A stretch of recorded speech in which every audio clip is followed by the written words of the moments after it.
Sumatera Utara hari ini sore kembali menjumpai Anda untuk edisi Senin 30 Oktober 2023. Kali ini bersama kami, saya Lukman Hakim Sitorus. Dan saya Anissa Redi. Seperti biasa pemirsa, tim redaksi kami telah menghimpun sejumlah informasi aktual seputar Sumatera Utara untuk Anda.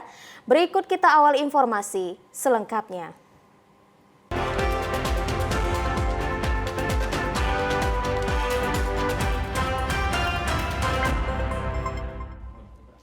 Sebagai bentuk keseriusan kepolisian untuk mempersempit ruang gerak peredaran narkotika melalui jalur darat ke Kabupaten Labuhan Batu Selatan, puluhan personil gabungan Polres Labusel menggelar operasi pemberantasan narkotika.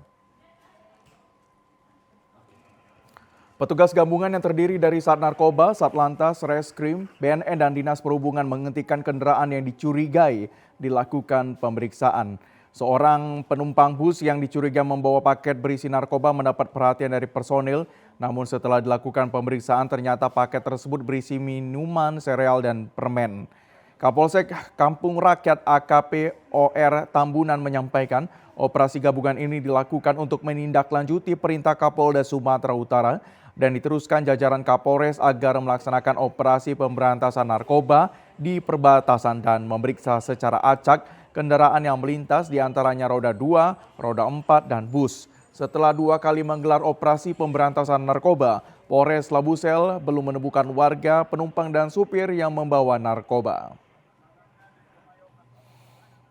Ya, ini terkait dengan kegiatan yang perintah dari Bapak Kapolda Sumatera Utara dan diteruskan oleh Bapak Kapolres Labuhan Batu Selatan kepada jajaran supaya kami melaksanakan operasi di perbatasan terkait dengan pemberantasan narkoba. Jadi sehubungan dengan itu maka kita melaksanakan razia di perbatasan. Ini operasi gabungan? Ya, gabungan kita dengan BNN, Dinas Perhubungan, satuan dari Polres dan Polsek. Dalam operasi tersebut terlihat banyak kendaraan roda 2, 4, dan truk yang berhenti parkir di tepi jalan menunggu operasi selesai. Sementara itu pemirsa, tim gabungan UPT Samsat Rantau Parapat bersama Satuan Lalu Lintas Polres Labuhan Batu, Dinas Perhubungan, dan Satuan Polisi Pamong Praja, Satpol PP Kabupaten Labuhan Batu menggelar razia pajak surat kendaraan bertempat di Jalan HM Tamrin, Kota Rantau Parapat pagi tadi. Berdasarkan surat edaran dari Badan Pendapatan Daerah Bapeda Sumatera Utara melalui Kantor Unit Pelaksana Teknis Daerah UPTD Pelayanan Pajak dan Retribusi Daerah atau Kantor Samsat Kabupaten Labuhan Batu menggelar operasi razia taat akan pajak. Operasi kegiatan ini digelar mulai Oktober hingga November 2023 mendatang. Bagi pengendara yang terjaring razia ini wajib membuat surat pernyataan untuk mengaktifkan kembali STNK yang telah mati atau bisa langsung dibayar melalui mobil Samsat keliling yang berada di lokasi tersebut. Operasi ini dilakukan akibat rendahnya kesadaran masyarakat akan membayar pajak kendaraan bermotor dilihat dari realisasi pencapaian target dari Bapeda Sumatera Utara khususnya tahun 2023 ini sebesar 2,7 triliun hingga hari ini baru mencapai 72,9%. Ini adalah merupakan upaya Kepala Bapenda Provinsi Sumatera Utara untuk meningkatkan kesadaran masyarakat dalam melakukan pembayaran pajak kendaraan bermotor dikarenakan rendahnya tingkat kesadaran masyarakat dalam melakukan pembayaran pajak kendaraan bermotor. Hal ini dapat dilihat dari realisasi capaian target yang dibebankan kepada Bapenda khususnya tahun 2023 ini sebesar lebih kurang 2,7 triliun yang hingga hari ini baru capai sekitar 72,sekian%, artinya masih jauh di bawah yang diharapkan. Samsat Rantau Parapat mengajak kepada seluruh masyarakat Labuhan Batu untuk selalu tepat waktu dalam membayar pajak kendaraan guna mendukung program pembangunan di Provinsi Sumatera Utara. Cuaca buruk melanda wilayah maritim Kepulauan Nias mengakibatkan sejumlah nelayan tidak bisa melaut. Selama 4 hari gelombang tinggi disertai hujan deras terjadi secara merata di perairan Kepulauan Nias berdampak buruk bagi kehidupan para nelayan, khususnya kota Gunung Sitoli. Kondisi cuaca buruk beberapa nelayan yang sempat melaut harus berlindung di pulau terpencil menunggu gelombang dan badai di perairan mereda. Bahkan ada beberapa nelayan mengaku sebagian alat tangkap seperti jejaring terbawa arus laut dan belum ditemukan hingga saat ini. Kerusakan alat tangkap dengan tingkat sedang hingga cukup parah dialami nelayan yang saat ini harus menepi untuk memperbaiki sambil menantikan normalnya kembali cuaca. Lumpuhnya aktivitas para nelayan yang sehari-hari selama ini mengandalkan hasil tangkapan ikan di tengah laut, kini mulai dirasakan dampaknya dengan mulai habisnya pasokan kebutuhan ikan pada beberapa pasar tradisional daerah tersebut.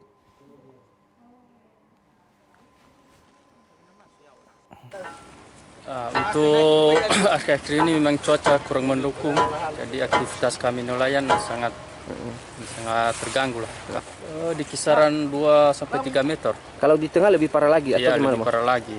Kalau di tengah-tengah ya besar aja nggak bisa untuk menangkap ikan. Di pantai ini? Kalau sampingan sih memang nggak ada ya kami nelayan ini, cuman kalau lagi nganggur ini kami memperbaiki seperti ini, jaring ini, Alat tangkap alat tangkapnya kami memperbaiki yang udah rubuh gitu terus. Dari pesisir pantai Gunung Sitoli hingga sore ini terlihat keadaan cuaca yang cukup mendung setelah diguyur hujan hampir 3 jam sejak pagi. Apabila kondisi ini terus berlanjut, nelayan khawatir karena tidak memiliki usaha ekonomi alternatif selain memancing ikan. Berdasarkan informasi BMKG dan BPBD, kondisi cuaca buruk harus diwaspadai nelayan karena potensi terjadi gelombang tinggi di wilayah maritim Nias, Sibolga, Aceh Singkil, dan Mentawai. Akibat lupa mencabut kunci, sepeda motor seorang pekerja pakaian hilang dicuri kawanan maling dan dalam aksi pencurian tersebut sempat terekam kamera pengawas atau CCTV. Detik-detik 2 orang pelaku curanmor terekam kamera CCTV saat beraksi mencuri sepeda motor Matic di salah satu toko pakaian di Jalan Letjen Suprapto Medan kemarin. Diduga sudah dipantau di sekitar lokasi. Pelaku beraksi saat situasi usai turun hujan dan tukang parkir sedang tidak berjaga. Untuk mengelabui korbannya, pelaku beraksi menggunakan atribut helm ojek online. Dalam hitungan detik, pelaku langsung beraksi dan berhasil membawa kabur sepeda motor tersebut. Catherine, rekan korban, mengatakan saat kejadian korban baru saja tiba di tempat ia bekerja dan langsung menuju belakang. Korban sempat mengejar motornya, namun pelaku sudah kabur ke arah Jalan Jenderal Sudirman Medan dengan kecepatan yang tinggi. Atas peristiwa kehilangan ini, korban sudah membuat laporan ke Polsek Medan Kota dan berharap pelaku dan sepeda motornya segera ditemukan.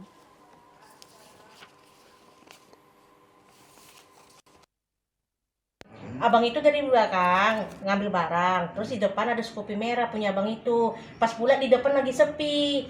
Biasanya ada wak depan lagi makan. Rupanya datanglah dari CCTV itu nampak tuh orang yang pakai Gojek ya, helm Gojek, langsung diambilnya pas stang itu, kereta itu langsung dibawanya lari ke arah Suprapto sana. Berapa orang nggak dari CCTV itu? 2 orang, satu ngapain kereta, satu lagi ngambil keretanya teman saya. Helmnya helm ojek tapi pakaian biasa. Ribuan umat muslim Mandailing Natal menggelar aksi solidaritas bela Palestina dan mengecam tindak kekerasan militer Israel. Massa juga membakar replika bendera Israel dan menyatakan sikap akan memboikot produk Israel. Usai melaksanakan sholat gaib untuk rakyat Palestina, ribuan umat muslim yang tergabung dalam forum Ukhuwah Islamiyah berkumpul di Masjid Juliani Lubis, Kelurahan Sipolu-Polu, Kecamatan Penyambungan, Mandailing Natal untuk melakukan long march di Jalan Protokol Penyambungan. Sebelum pelepasan long march, Ketua DPRD Mandailing Natal Erwin Effendi Lubis yang hadir dalam aksi solidaritas tersebut mengajak masyarakat Mandailing Natal memboikot produk Israel. Long march diikuti ribuan masyarakat Mandailing Natal dari kalangan orang tua dan anak-anak dengan membawa bendera Palestina dan spanduk bertuliskan Madinah Stand with Palestine.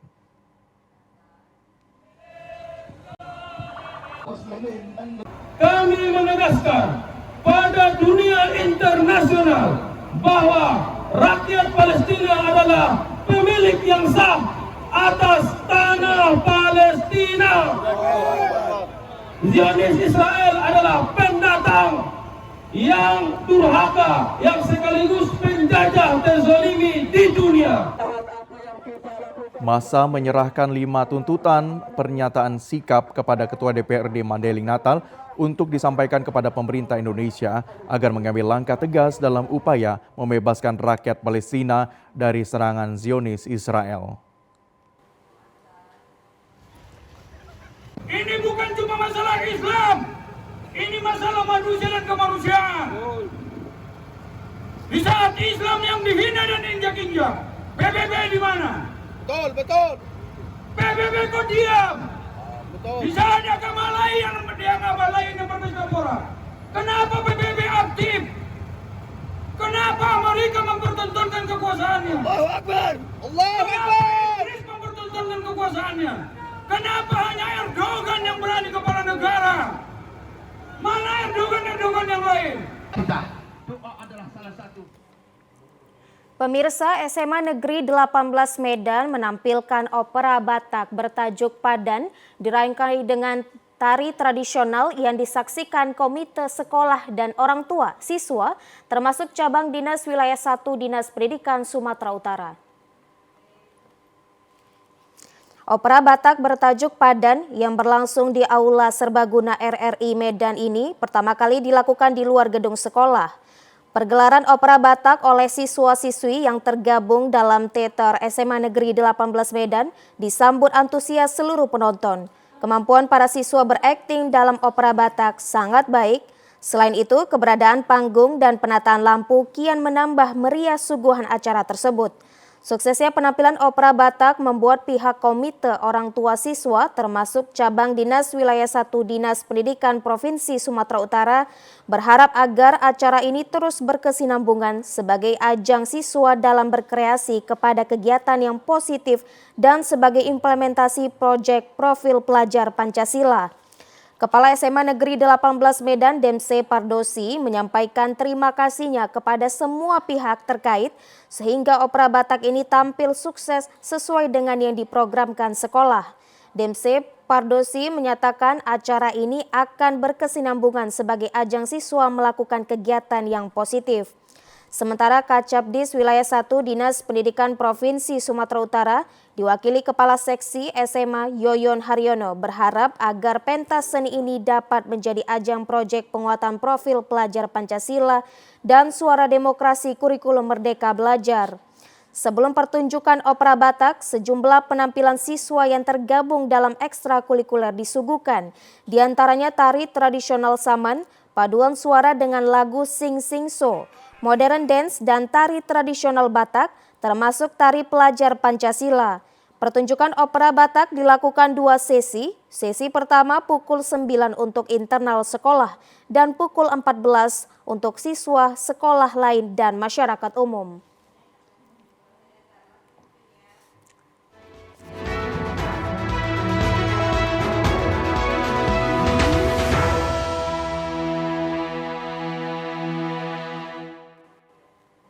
Saudara, Dandim 0206 mendorong para pemuda untuk berperan aktif menjaga kondusivitas, mandiri dan bertanggung jawab sehingga mampu merajut nilai-nilai kebangsaan dan demokrasi pemilu 2024.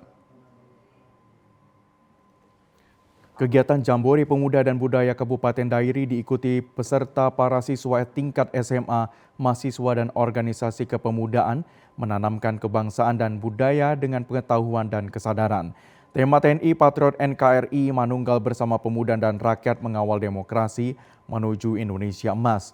Pemuda memiliki potensi besar untuk menjadi pemimpin, harus mampu menjadi influence atau pengaruh bagi masyarakat. Keterlibatan pemuda pada era digital dapat minimalisir konten-konten negatif di dunia digital dan opini yang tidak benar di media sosial. Aktualisasi mewujudkan masyarakat yang demokratis dan DIM 0206 Dairi, Letkol Infanteri Goklas Pirtahan Silaban mengungkapkan dalam amanat Presiden RI menekankan tetap jaga sinergitas dengan Polri dan tetap jaga netralitas TNI, bahwa TNI sebagai aparatur negara bidang pertahanan memiliki peran penting dan strategis dalam menjaga keamanan seluruh tahapan dan penyelenggaraan pemilihan umum. Pemuda berperan penting menjaga kondusivitas. Dengan Jambore Pemuda dan Budaya ini, membangun para pemuda berperan aktif dalam upaya mensukseskan pemilu, mendorong lebih rasional, mandiri dan bertanggung jawab sehingga mampu merajut nilai-nilai kebangsaan dan demokrasi pemilu 2024. Yang pertama mendukung dengan menciptakan suasana yang kondusif dan aman ya Pak.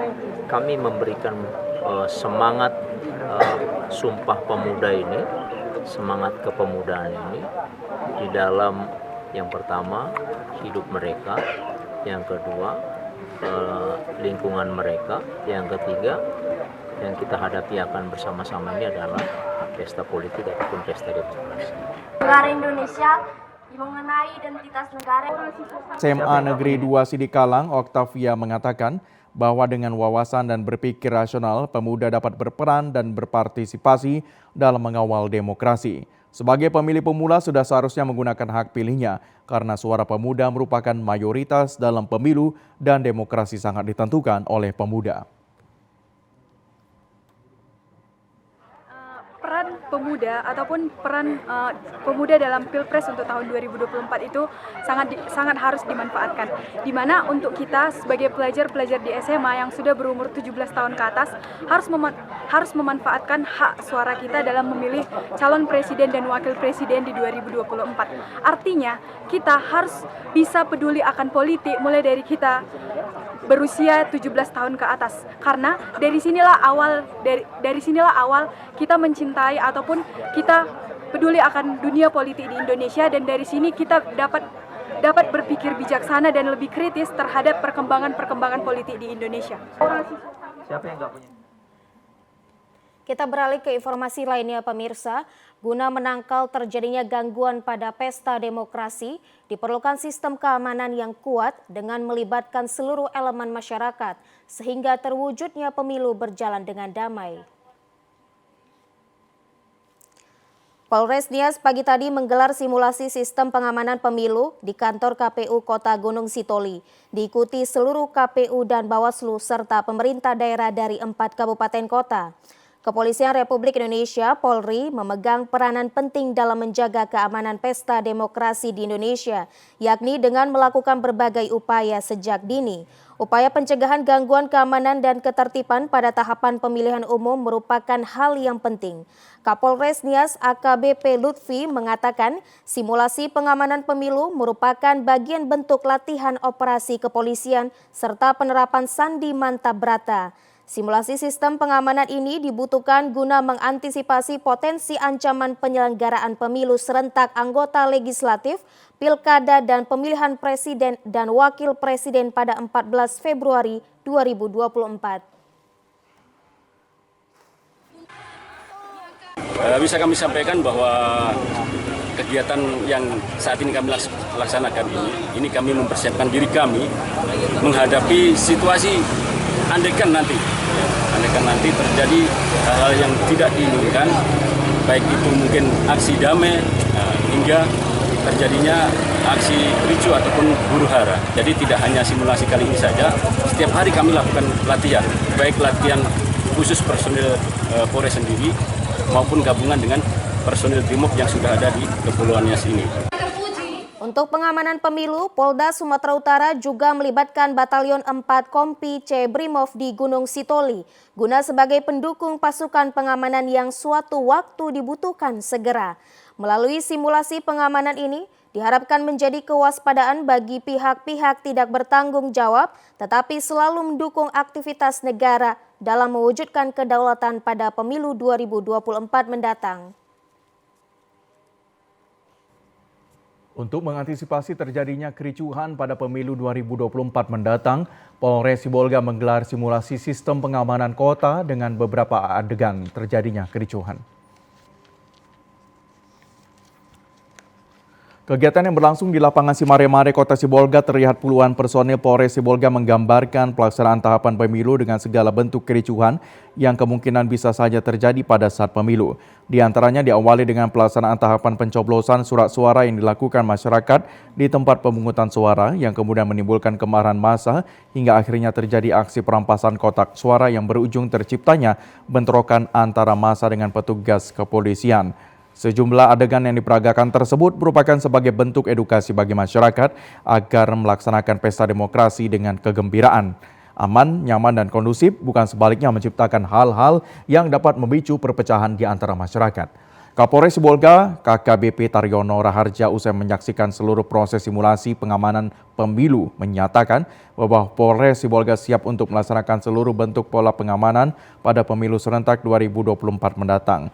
Dalam pengamanan pemilu 2024, Polres Sibolga akan menurunkan 2/3 dari seluruh personil Polres Sibolga.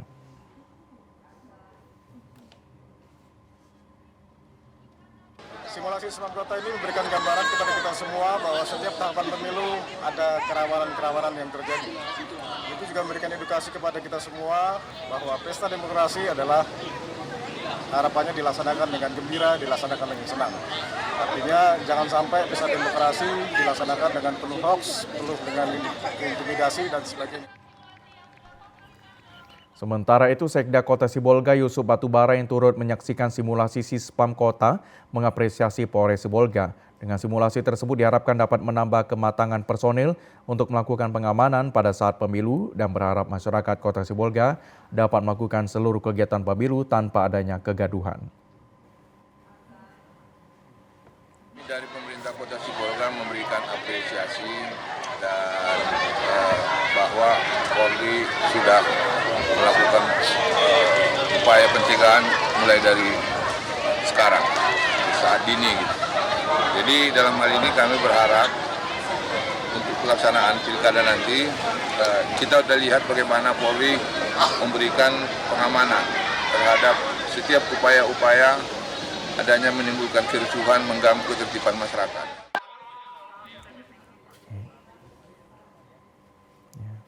Sementara itu pemirsa, jajaran TNI Polri mengawasi jalannya distribusi logistik pemilihan umum untuk memastikan jaminan keamanan hingga tiba di gudang logistik KPU tujuan. Komisi Pemilihan Umum Republik Indonesia kini terus mengirim kebutuhan logistik pemilu ke semua wilayah, termasuk daerah kepulauan maupun pulau terluar Indonesia. Khusus pada 5 kabupaten kota di Kepulauan Nias yang diapit oleh 2 pulau terluar, yakni Pulau Wunga Kabupaten Nias Utara dan Pulau Simuk di Kabupaten Nias Selatan. Logistik pemilu telah tiba pagi tadi melalui jalur penyeberangan laut ke Pelabuhan Gunung Sitoli. Selanjutnya distribusi melalui darat diangkut armada logistik PT Pos Indonesia kini menuju gudang logistik KPU di 5 kabupaten kota, yakni Kabupaten Nias, kemudian Kabupaten Nias Selatan, Kabupaten Nias Barat, dan Nias Utara serta Kota Gunung Sitoli. Logistik pemilu yang tiba kali ini adalah bilik suara, sementara sebelumnya selesai distribusi kotak suara dengan jumlah keseluruhan menyesuaikan kebutuhan berdasarkan jumlah tempat pemungutan suara dan kebutuhan pada tingkat panitia pemilihan kecamatan. Proses distribusi logistik ini dikawal oleh aparat TNI Polri secara berkoordinasi dengan pihak penyelenggara pemilu, baik KPU maupun Bawaslu. Suara ini satu kendaraan ini terdiri dari 3 kabupaten, sehingga kami harus bergerak dari satu kabupaten ke kabupaten lainnya, dan kami siapkan juga terkait dengan pengawalan. Jadi hari ini datang 2 kendaraan untuk Kepulauan Nias seluruhnya, baik itu Kota Gunung Sitoli, Nias Utara, Nias Barat maupun Nias Selatan. Pendistribusian logistik pemilu untuk daerah kepulauan, khusus di Kabupaten Nias Selatan yang berbatasan dengan Mentawai, Sumatera Barat, pihak TNI Polri telah berkoordinasi dengan penyelenggara pemilu agar memperhatikan faktor keamanan armada kapal serta mempertimbangkan kondisi cuaca maritim Pulau Nias yang terus berpotensi dilanda gelombang tinggi.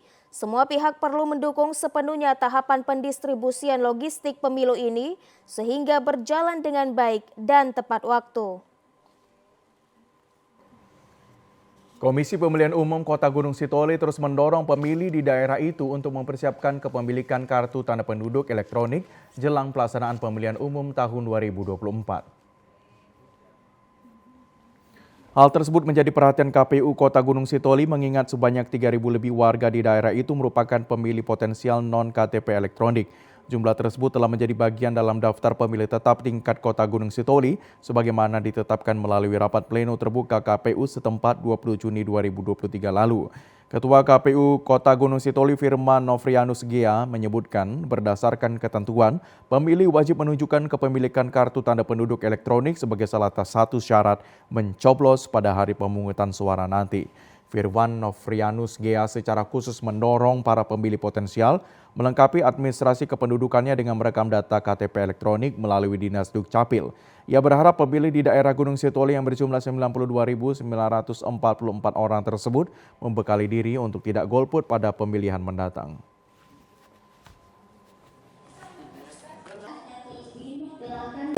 Kita sudah menyampaikan kepada pemerintah berita acara pleno, baik itu daftar pemilih yang non KTPL yang kurang lebih hampir 4.000, dan itu kita sudah minta pada saat itu kepada pemerintah untuk segera melakukan perekaman EKTP terhadap yang kurang lebih 4.000 ini, sehingga hak-hak warga masyarakat Kota Gunung Sitoli itu tidak terabaikan pada saat pemilihan. Ada sejumlah kantor Dinas Kependudukan dan Pencatatan Sipil Kota Gunung Sitoli dan Kepulauan Nias selalu ramai dikunjungi warga untuk mengurus KTP karena ingin menentukan hak pilih demokrasi mereka pada pemilu mendatang.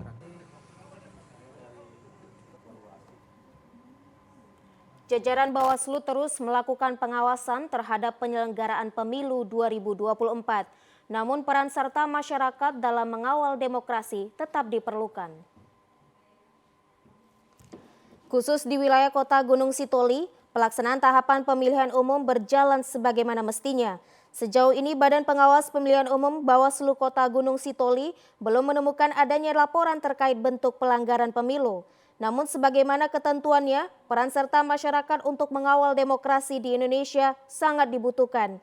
Hal itu telah dijamin oleh undang-undang yang berlaku. Ketua Bawaslu Kota Gunung Sitoli, Elmi Zarti, mengatakan saat ini pihaknya selain fokus mengawasi tahapan masa pencermatan daftar calon sementara, calon legislatif, pihaknya akan memantau secara langsung di lapangan mengenai potensi pelanggaran pemilu yang akan mungkin terjadi. Emil Zarti menambahkan, setelah pencermatan daftar calon sementara, segera akan memasuki tahapan penetapan daftar calon tetap atau DCT calon legislatif pada 3 November 2023 mendatang. Semua pihak termasuk KPU dan peserta pemilu diwajibkan taat terhadap ketentuan tahapan pemilu yang dimaksudkan. Juga dari Bawaslu sudah melaksanakan tugas pengawasan. Sampai saat ini Pak belum ada laporan. Makanya di sini juga kepengawasan ini bukan hanya semata-mata tugas kita, dibutuhkan juga di sini partisipasi masyarakat lah untuk sangat dibutuhkan dalam membantu pengawasan pemilu kita kerja. Silahkan dilaporkan sesuai jalurnya. Kita juga udah ada posko pengaduan, nanti kan kita akan verifikasi ya sesuai aturan perundang-undangan. Bawaslu telah mendirikan posko pengaduan sebagai tempat menampung berbagai informasi dugaan pelanggaran pemilu. Seluruh laporan jika telah masuk ke Bawaslu akan ditindaklanjuti sebagaimana prosedur yang berlaku. Guna mengantisipasi peredaran informasi hoax sekaligus menciptakan pesta demokrasi damai dan berkualitas pada pemilu 2024, Dewan Pers menggelar workshop kepada wartawan di Medan. Memasuki tahapan pemilu saat ini dilakukan oleh penyelenggara KPU dan Bawaslu dengan melakukan sejumlah rangkaian kegiatan termasuk penjaringan peserta, kampanye hingga pencoblosan. Wartawan bertugas menyampaikan informasi kepada publik, memberi peranan penting dalam mengawal pemilu yang aman, jurdil, dan berkualitas. Untuk mewujudkan hal tersebut, Dewan Pers melakukan workshop peliputan pemilu 2024 terhadap sejumlah organisasi pers dan sejumlah pemret media cetak, online maupun elektronik se-Sumatera Utara. Dewan Pers Atmaji Sabto Anggoro saat menghadiri sekaligus membuka workshop mengatakan, Wartawan dalam melaksanakan tugasnya harus mengawal dan menjaga demokrasi dalam penyebaran informasi dan edukasi. Dalam memberikan informasi kepemiluan kepada publik, wartawan harus mematuhi aturan undang-undang pers maupun kode etik jurnalistik. Melalui medianya, masing-masing diterima masyarakat diharapkan terwujudnya pemimpin yang akuntabel dan bertanggung jawab. Selain itu juga wartawan dapat mewakili publik dalam pengawasan terhadap penyelenggaraan pemilu, sekaligus sebagai pilar keempat demokrasi membantu KPU dan Bawaslu. Sebagai narasumber dalam workshop wartawan kawal pemilu dihadiri Ketua KPU Sumut, Herdensi, Komisioner Bawaslu Sumut, Saud Boang Manalu, dan Dewan Pers Atmaji Sabto Anggoro. Pemirsa, Komisi Pemilihan Umum Daerah Kabupaten Toba saat ini melakukan sosialisasi menyasar pemilih mahasiswa dengan program KPU Goes to Campus. Sosialisasi tersebut dilaksanakan dengan menggelar nonton bareng film Kejarlah Mimpi bersama para mahasiswa dan TNI Polri di kampus Del Desa Sitoluama, Kecamatan Laguboti, Kabupaten Toba. Ketua KPUD Toba Henry Marudin Pardosi mengatakan film ini bisa dipahami oleh anak-anak muda di Indonesia sehingga para pemilih pemula memiliki kesadaran untuk ikut mensukseskan pesta demokrasi pemilu tahun 2024. Melalui KPU Goes to Campus, Komisi Pemilihan Umum mengajak mahasiswa untuk paham atas hak pilihnya dalam pemilu dan tidak golput. KPUD Toba berharap peran mahasiswa dan perguruan tinggi meningkat dalam ikut mengawal pemilu 2024. Dari beberapa perguruan tinggi yang ada di Kabupaten Toba, baru Del yang menjadi sasaran program KPU Goes to Campus, sedangkan yang lainnya akan menyusul. Henry juga menjelaskan materi sosialisasi menekankan pentingnya menggunakan hak suara saat pemilihan dan teknik pemilihan. KPUD Toba menghimbau mahasiswa agar mengenal visi, misi calon dan program kerja yang hendak dicanangkan para kandidat peserta pemilu. Hal penting lainnya yakni menghargai perbedaan bagi pemilih, jangan sampai karena beda pilihan lalu terjadi konflik. Pemilihan bisa membuat bahwa pilihan itu berbeda dalam satu keluarga, tetapi kerukunan dalam keluarga itu tetap terjalin dengan baik. Hal-hal seperti inilah yang bisa mendorong dan menginspirasi kita bahwa biarpun berbeda pilihan kita pada saat pemilu 2024 nanti, tetap kita harus rukun, damai, tentram. Jadi untuk mahasiswa, kita berharap supaya mereka lebih partisipatif dalam pemilihan umum ini dan tetap memelihara kerukunan satu sama lain.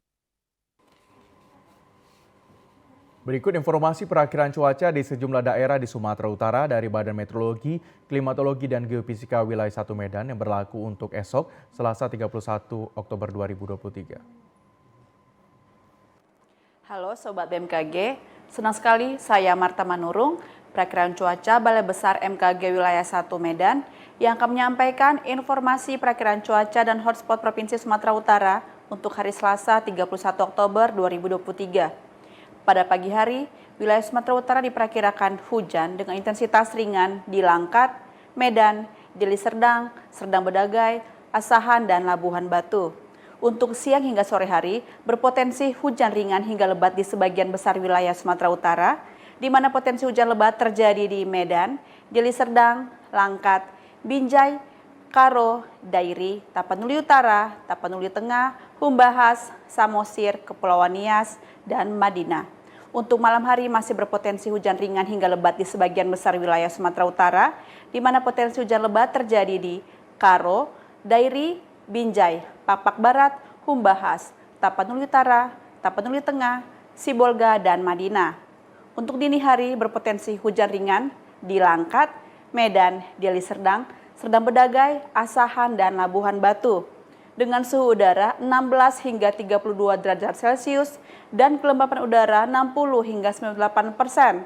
Arah angin bertiup dari timur laut hingga tenggara dengan kecepatan angin 10 hingga 30 km per jam. Pada tanggal 29 Oktober 2023 terpantau tidak ada titik panas di wilayah Sumatera Utara. Kami menghimbau kepada masyarakat agar tetap waspada akan potensi hujan sedang hingga lebat disertai petir dan angin kencang di wilayah lereng timur, pegunungan, lereng barat, dan pantai barat yang dapat berpotensi mengakibatkan banjir ataupun longsor. Demikianlah informasi perakiraan cuaca dan hotspot yang dapat kami sampaikan. Semoga bermanfaat bagi Sobat BMKG semuanya. Terima kasih. Pemirsa, informasi terkait harga cabai di Mandalika Natal akan kami hadirkan sesaat lagi. Tetaplah bersama kami di Sumatera Utara hari ini sore.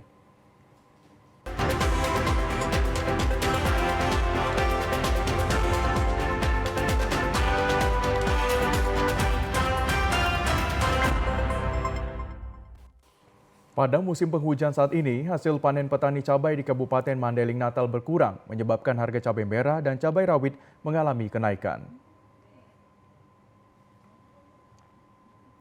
Harga komoditas cabai di pasar tradisional Pasar Penyambungan merangkak naik di kisaran Rp4.000 per kilogram. Kenaikan harga ini disebabkan berkurangnya hasil panen para petani di Mandailing Natal akibat curah hujan yang tinggi sehingga membuat hasil produksi tanaman cabai tidak maksimal. Dua jenis cabai mengalami kenaikan yakni cabai merah sebelumnya dijual Rp40.000 naik menjadi Rp44.000 per kilogram. Sementara harga cabai rawit dari Rp50.000 naik menjadi Rp54.000 per kilogram. Kenaikan harga cabai ini terjadi baru sepekan terakhir, sedangkan stok cabai pedagang di Pasar Penyambungan masih normal karena didatangkan dari Siborong-Borong dan beras daging. Kalau stok cabainya nggak sempat stok karena lakunya pun kurang. Jadi nggak ada stokan. Dikit-dikitnya dibawa karena kurang lancar. Kayak malah uang orang nggak memadai untuk beli cabai. Jadi berapa adanya lah uangnya. Biasanya beli setengah, beli 4.000, beli seperempat gitu. Nggak mampu lagi. Dampak dari kenaikan harga cabai ini membuat masyarakat terpaksa mengurangi belanjaannya yang biasanya membeli 1 kg kini hanya membeli setengah kilogram. Sementara itu pemirsa, dalam memperingati Hari Sumpah Pemuda ke-95 tahun, sejumlah elemen pemuda di Serdang Bedagai melaksanakan kegiatan Festival Gerakan Ruang Muda Pertama atau Garuda Fest yang bertujuan untuk membangun kreativitas pemuda dalam membangun daerahnya dari berbagai sektor. Garuda Fest tersebut dilaksanakan selama 3 hari, mulai dari tanggal 26 hingga 28 Oktober 2023. Kegiatan perlombaan meliputi lomba ketangkasan peraturan baris berbaris, lomba menyanyi solo, lomba film pendek, e-sports, serta perlombaan kreativitas wirausaha, dan semuanya dilakukan oleh anak-anak muda kreatif. Wakil Kepala Sekolah Bidang Kesiswaan SMK Negeri 1 Dolok Masihul, Indra Sinaga, mengatakan kegiatan Garuda Fest tersebut dilakukan dalam rangka Hari Sumpah Pemuda ke-95 tahun dengan tema Generasi Pembangunan Bangsa pada Sektor Wisata, Digital, dan Kreativitas.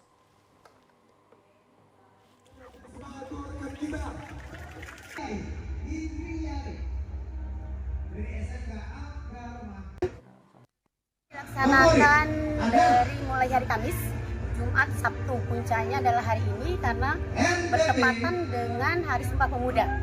Kemudian nanti malam juga akan ada konser ya, konser musik. Sampai Jumat itu perlombaan-perlombaan. Banyak perlombaan yang dilaksanakan, diantaranya LKBB, lomba kegiatan baris berbaris. Kemudian ada vokal, solo, tari-tarian. Kemudian ini dibagi menjadi banyak tim. Ketua Panitia Garuda Fest, Mahyudin, mengatakan tujuan kegiatan Garuda Fest untuk membentuk gerakan pemuda yang tangguh dan handal dalam menggali potensi diri dan pengembangan potensi daerah Serdang Bedagai.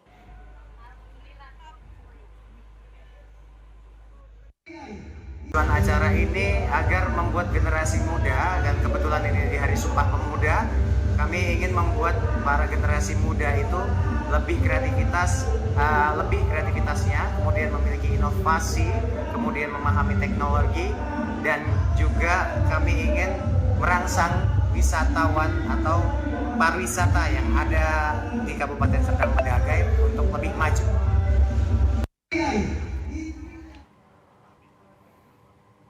Para pelaku UMKM di Kecamatan Tanjung Pura dan Gebang, Kabupaten Langkat resah dengan akan dibukanya jalan tol Stabat Pangkalan Berandan yang dikhawatirkan dapat menurunkan jumlah konsumen yang singgah ke lokasi pusat jajanan di kawasan tersebut.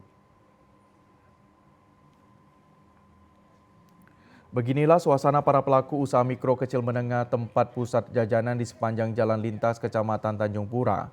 Pusat jajanan ini sekaligus rest area dan tempat beristirahat para pengguna jalan lintas yang akan menuju Aceh Medan dan sebaliknya. Biasanya para pengguna jalan dan supir selalu singgah di pusat jajanan sembari istirahat setelah melakukan perjalanan panjang. Para pelaku UMKM tidak mau ketinggalan memberikan layanan bagi para supir agar konsumen berniat untuk singgah dan berbelanja oleh-oleh yang akan dibawa pulang. Namun sehubungan dengan akan dibukanya jalan tol Trans Sumatera Stabat Pangkalan Berandan membuat para pelaku UMKM resah dan khawatir akan kehilangan mata pencarian mereka karena para pengguna jalan lintas lebih memilih menggunakan jalan tol mengingat jarak tempuh yang sangat singkat. Salah seorang pelaku UMKM mengatakan dengan dibukanya jalan tol dipastikan penghasilan mereka akan jauh menurun. Kami dan teman-teman pelaku UMKM yang lain itu diberikan pembinaan bagaimana situasi bukanya tol ini tidak menjadi penyebab matinya UMKM seperti kami. Kami kepengen dengan bukanya tol itu yang pertama kami bisa ikut berjualan di rest area di tol itu. Yang kedua, bagaimana pelaku usaha yang berada di jalan lintas ini diberikan pembinaan untuk siap menghadapi situasi itu. Sementara itu, PLT Bupati Langkat Syekh Afandin mengatakan akan memberikan solusi bagi para pelaku UMKM. Salah satunya berkolaborasi dengan PT HKI untuk memberikan ruang bagi pelaku UMKM berjualan di lokasi rest area tol Stabat menuju Pangkalan Berandan.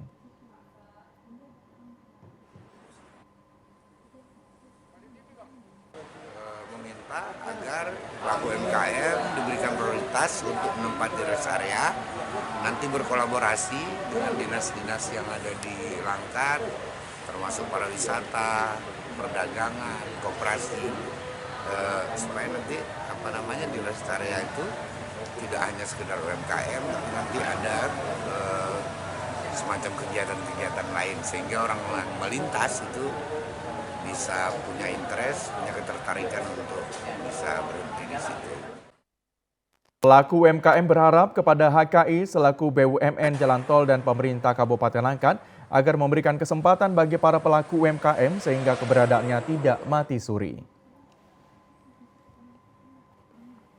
Informasi lainnya pemirsa, kondisi bangunan mes Pemda yang tertimpa pohon mahoni beberapa bulan lalu terlihat masih dibiarkan tanpa adanya perbaikan dari pemerintah Kabupaten Mandeling Natal. Inilah kondisi mes Pemda di Kecamatan Natal, Kabupaten Mandeling Natal yang porak-poranda karena tertimpa pohon mahoni beberapa bulan yang lalu. Aset pemerintah daerah tersebut kini dibiarkan tanpa adanya renovasi, bahkan tumpukan material bangunan dan potongan batang kayu yang menimpa mes tersebut terlihat masih berada di lokasi. Warga berharap agar pemerintah Mandeling Natal segera merenovasi mes Pemda tersebut karena merupakan salah satu tempat penginapan masyarakat, baik yang berwisata maupun para pedagang di Pasar Natal.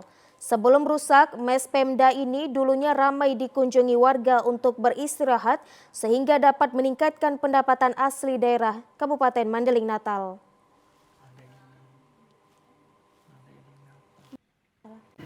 Kejadian mes pemerintah Kabupaten Mandeling Natal ini ditimpa pohon mahoni. Kejadiannya tanggal 30 Juni 2023 sekitar pukul 21 Jumat malam. Kita lihat sampai sekarang mes ini juga belum ada tanda-tanda perbaikan oleh pemerintah Kabupaten Mandeling Natal. Karena di sini akibat kejadian ini kita melihat wajah kota Natal ini merasa kurang cantik begitu.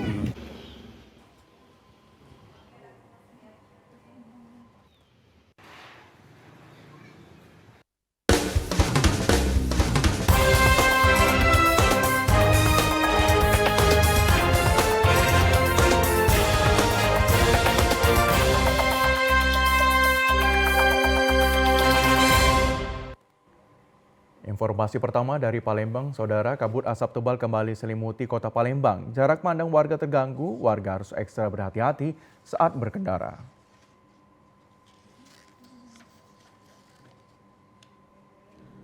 Kota Palembang kembali diselimuti asap tebal sejak Sabtu kemarin. Kabut asap tebal tersebut menyelimuti kota Palembang yang terlihat saat sekitar pukul 6 hingga 9 pagi.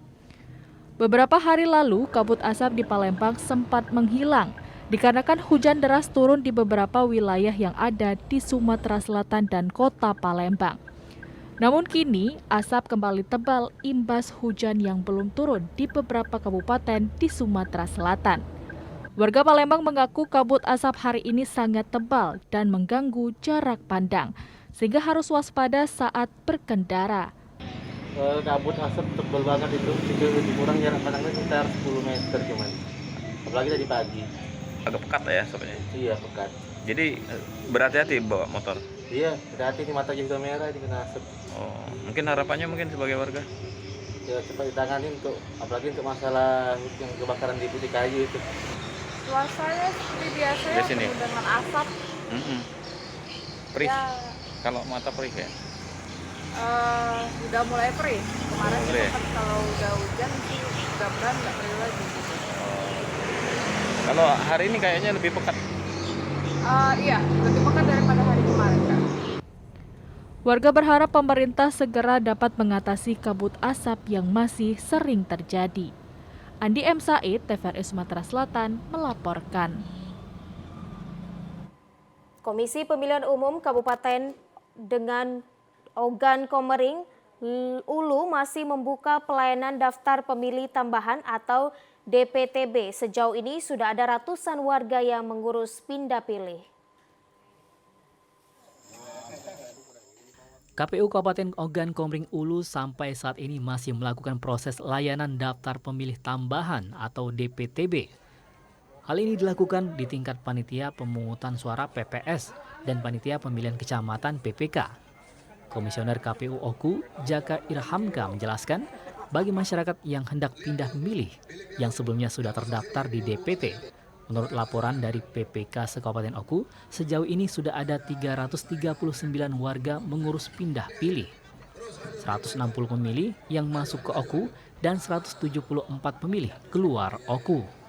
Bahwa DPT di Oku ini berjumlah 269.910 pemilih dengan rincian laki-laki sebanyak 1.373.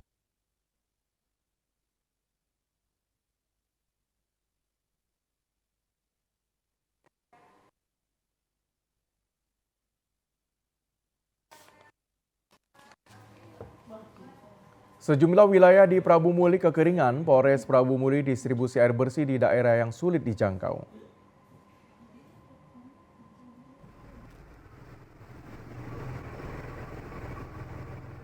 Antisipasi kekeringan di sejumlah daerah, Polres Prabu Muli kembali distribusi air bersih. 14.000 liter air bersih didistribusikan Polres di wilayah Kecamatan Karangjaya. Wilayah Karangjaya saat ini mulai dilanda kekeringan seiring minimnya intensitas curah hujan di Kota Prabu Muli. Kapolres Prabu Muli AKBP Widdiardi mengatakan, sejauh ini sudah 4 kali Polres Prabu Muli mendistribusikan air bersih untuk bantuan air bersih, yaitu di wilayah yang memang kesulitan air dan jauh dari jangkauan PDAM. Distribusi air bersih untuk masyarakat dengan menggunakan 2 unit kendaraan untuk volume air bersihnya kurang lebih 14.000 liter. Kami laksanakan kurang lebih 14.000 liter. Berapa kami utamakan adalah memang yang warga sangat membutuhkan, sudah kesulitan air bersih, sadar bahwa perlu menjaga lingkungan hidup. Sementara itu, untuk kasus kebakaran hutan dan lahan masih menjadi fokus Polres Prabu Muli. Seiring meningkatnya kasus kebakaran hutan dan lahan di beberapa wilayah di Prabu Muli. Edukasi dan sosialisasi terus dilakukan agar masyarakat tidak membakar lahan sembarangan, serta tetap menjaga lingkungan agar tetap sehat. Oldi Efriansyah, TVRI Sumsel melaporkan. Informasi tadi mengakhiri jumpa kita di Sumatera Utara hari ini sore. Mewakili kerabat kerja yang bertugas, saya Lukman Hakim Sitorus. Dan saya Nisa Redi mengucapkan terima kasih atas perhatian dan juga kebersamaan Anda. Selamat sore dan sampai jumpa.